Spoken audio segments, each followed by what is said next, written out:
Petit Patry. Merci, Monsieur le Président.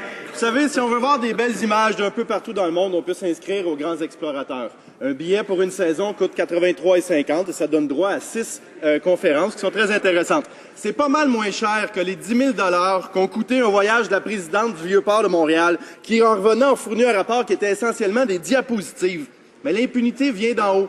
Les ministres conservateurs ont montré que c'était correct de se payer le gros luxe sur le dos des contribuables. Pas étonnant que les autres essaient d'en profiter.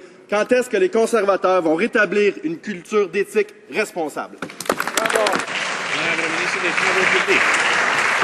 Mr. Speaker, we all share the member. Monsieur le Président, comme le député, nous sommes préoccupés et choqués, en fait. Mais à l'heure actuelle, nous avons demandé au vérificateur général d'effectuer une vérification. Il va le faire. De plus, à ma demande, l'administration du Vieux-Port a accepté de se tourner vers un tiers pour vérifier les dépenses et les approuver à l'avenir. Le député de Rosemont-Petite-Patrie. L'impunité et l'hypocrisie forment la marque de commerce des conservateurs. Quand est venu le temps de protéger l'économie de la région de Montréal, de protéger des emplois, de faire respecter la loi sur Air Canada, les conservateurs sont restés les bras croisés, ils n'ont rien fait.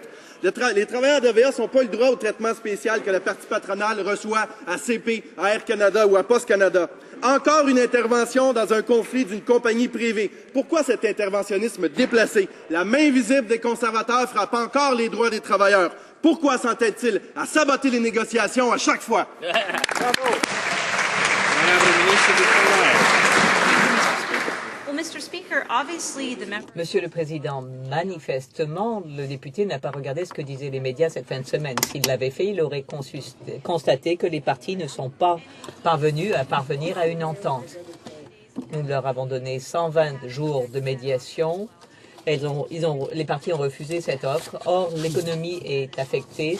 C'est indubitable. C'est pourquoi le gouvernement dépose le projet de loi dont nous débattrons ce soir.